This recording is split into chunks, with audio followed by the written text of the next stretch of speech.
What's the deal, YouTube? It's your boy Tank Be Chopping, and I'm coming at y'all with another haircut tutorial.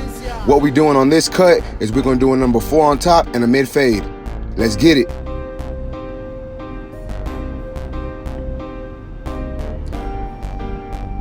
Alright, so as y'all can see, I got my Gamma Ergos. I got my number 4 guard on there, and I'm going over the top. So I've been putting these clippers to use, man. If y'all haven't seen my review on them, I'll put the link in my description and in the comments. Y'all can go check it out, man. These clippers, at first I wasn't a big fan of them, but like the more I use them, the more I actually like them. So yeah, I've been putting them to use. So like I was saying, I got my number 4 guard on there, and I'm just going over the top, evening out the top of the hair, making sure it's all that number 4 length.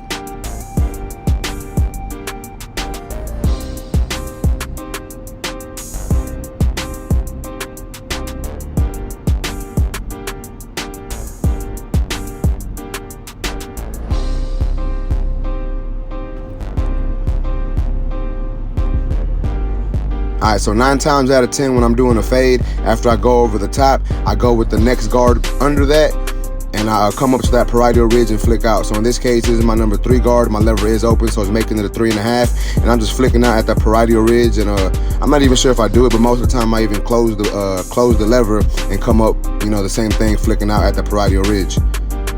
And I just do it because I feel like it makes this haircut a little faster when I tend to do that.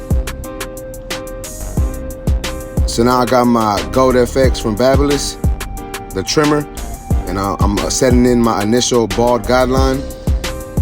And as y'all can see, I'm leaving the front a little darker. Y'all know I like to do that to give that nice C-cup.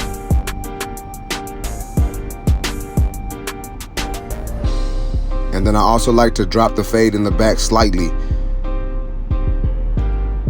And once again, guys, you don't have to drop the fade in the back. I just tend to do it because I know it complements a lot of my clients' head shapes, you know, and I just feel like it sets me apart from the different barbers in the area and in the barbershop. So like I said, it's not something that you absolutely need to do, but I like to do it, and I feel like my clients like it, and I like the way the fades come out, so that's why I do it that way.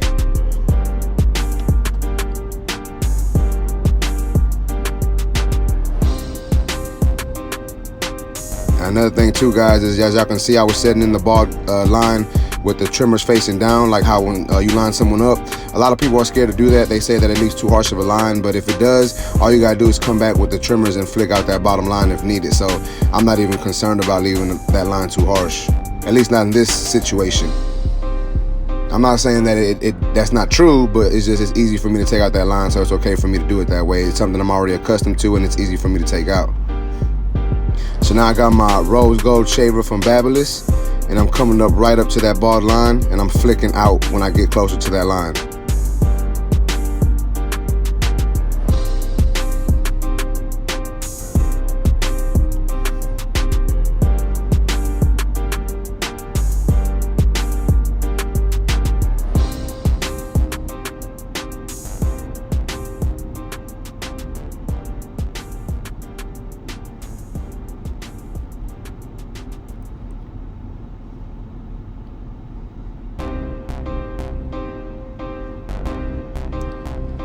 Alright guys, so let's get to the actual fading now. So my next step is I take my clipper with the lever all the way open, which makes this a half, and I'm coming up about an inch, 3/4 of an inch to an inch, and I'm flicking out towards the top of that guideline. And you can go over this as many times as you need. You know, I would suggest going over it a couple times just to make sure it's consistent and you get that all down to that same length.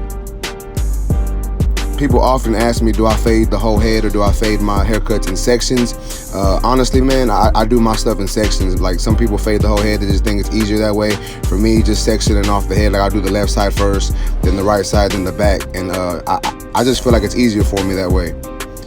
So now I got my lever halfway open, and I'm coming up right below what I just did, and I'm flicking out, that way I do not create a harsh line. And then I close my clipper all the way, and I'm attacking that bottom line. And as you can see, I'm actually putting the clipper right below that line, and I'm fading to that line. A lot of times people try to start it right there at that line, and they end up bringing the fade. They end up raising that fade up, and that's not what I want to do here. So that's why you want to flick out before you even get to the bottom line. And now I'm just doing some small detail work. You know, I got my clipper open, and I'm adjusting the lever as needed right there. So this is my number 1 guard. My lever is open, and I'm gonna repeat the same steps I just did with the section below. So I'm starting with my lever open, coming up about another 3/4 of an inch, and I'm flicking out. And then right here, guys, what you can do, if you're not too familiar with clippers or with fading, you can actually close the lever halfway and come right below that. But I decided to just close the lever all the way. It helps speed up this process a little for me, and I'm already fluent with these clippers enough to do that. And it's just easier for me. You know what I'm saying? Like I said, it's not something you have to do. If you really want to be real detailed with it, you can open it all the way, do it halfway, and then do it closed. So now I got my 1.5 guard on there, and I'm doing the same thing. Lever was open, and I'm coming up and I'm flicking out. I do not want to create a harsh line. That's the reason for me flicking out. And as you can see, that blend is already starting to come out. Now my lever's closed, and I'm coming up right below what I just did. And now I'm gonna start fading downward. So we know he got a number 4 on top, so now I got my number 3 guard. My lever is closed, and I'm just cleaning up the top of that parietal ridge area. And now here's my number 2 guard. The lever is closed, I believe. Yeah, it's closed. And now I'm just flicking out, coming up to that line, guys. And you can adjust these levers as needed when you know, if you need it to take out these lines. Most of the time, guys, I just go in there with the lever closed, and I adjust it if I need it. I try to be a little more detailed when I'm doing videos, so y'all can see what I'm doing, and I can explain to y'all the steps of this. So now I'm doing some detail work. I got my 1.5 guard on there, and I'm just adjusting that lever and attacking dark spots. And I'm doing the same thing with that number 1 guard. And I don't know if y'all noticed this or not, guys, but I didn't use my 1/16. I did a class this past week, and I was telling, you know, the barbers there that I rarely use my 1/16 unless I need it for detailing. Sometimes you won't need it, and sometimes you will. In this case, I brought it out, but it's only for detailing. I didn't use it in my initial steps. But as you can see, I have it on my clipper now, and I'm just using it to clean up them dark areas and clean up that bottom line. And that's just my preference, guys. I don't use it because of that. You might need to add it on and add it into your steps, but it's just something I don't do just because I feel like it makes this process a little quicker, and it goes a little smoother for me by not doing it and adding it at the end for my detail work.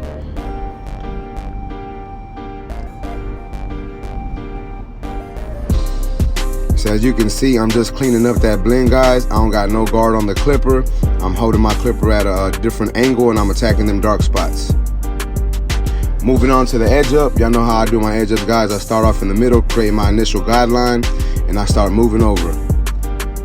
And as y'all can see, my client has some thinning hair on top. So a lot of times people like to take their edge ups above that. I'm gonna keep it still pretty natural. And you know, once you line it up and then you hit it with the razor, I am gonna add a little bit of enhancements, and it's gonna fix that right up, guys. You know, it's gonna make it look good.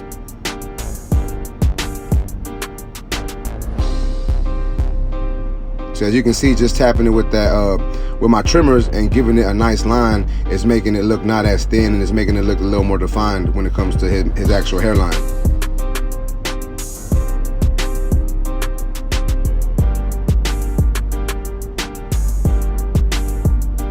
Doing some more detail work.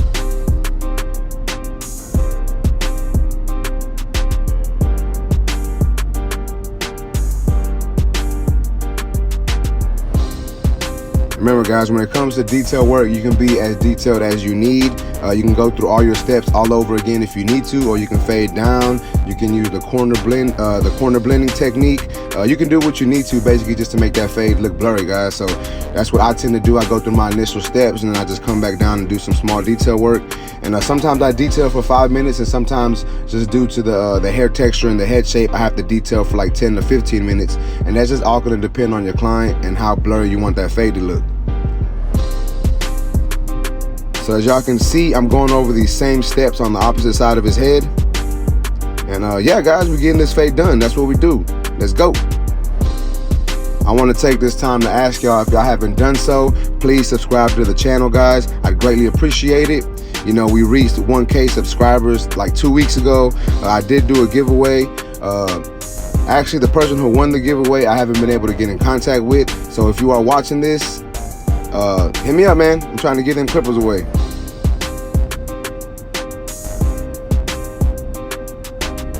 One more thing, guys, do me a big favor right now and smash that like button real quick one time for your boy. Let's go.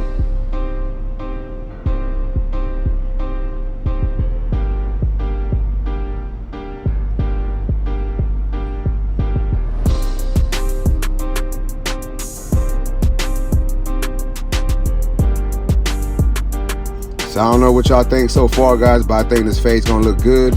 So far, it looks really good to me. Obviously, once we hit it with the enhancement, it's gonna take this fade to the next level. So as you can see, we're lining them up again. We're lining them up the opposite side of his head, and I'm starting off right in the middle, and I'm just following what I did on the opposite side to this side and making sure it matches.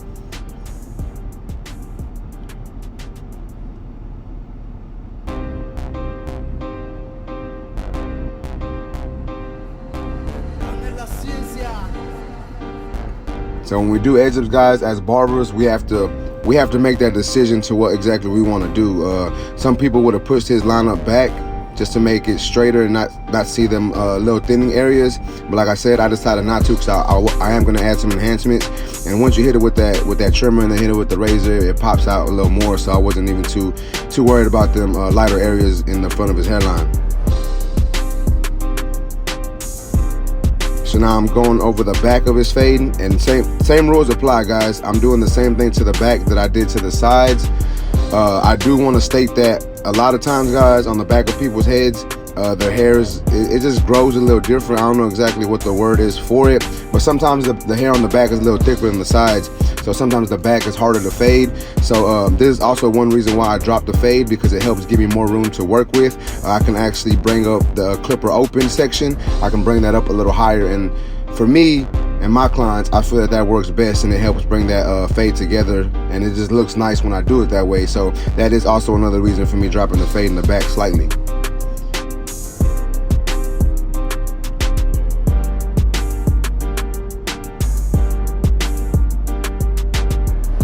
I know a lot of people are probably gonna ask me where I got these different colored guards from. Really, I just ordered like 4 or 5 different pairs of colored guards off of, I did one from like Clipper Depot, and then the other ones I got from SupremeBarberSupply.com. And yeah, I just ordered different pairs of guards and I made my own set. And the reason why I did that, guys, because sometimes when I record a haircut, I wouldn't do my voiceover till like a week or 2 weeks later, and I didn't even know what I was doing. I had to like really pay attention and like pause the video and zoom in on the guards to see what numbers I was using. So this way, now I know what numbers I'm using, so that's why I did that. So yeah, guys, I just went to like I said, ClipperDepot.com or SupremeBarberSupply.com, and I just ordered different pairs of guards and made my own set basically.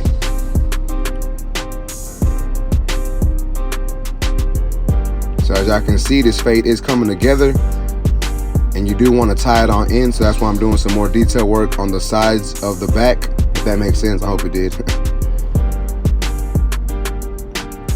Beyond just detailing that, and I just want to make sure this fade blends in together from the side to the back to the opposite side, and making it all look like one haircut and not 3 different haircuts.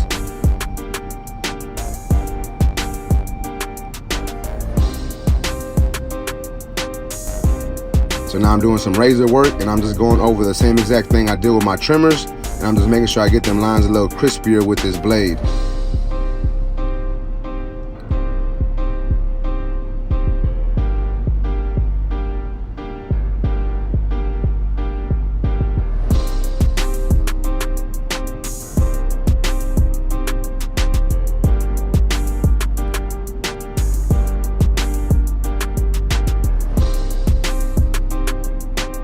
Now we're adding them enhancements. I do have that no drip from Tomb 45 in there. And as y'all can see, I like to say them enhancements take this haircut to the next level. His haircut already looked good, but this is just making it even look that much better, and my clients walk out feeling like $1,000,000 every time I do this.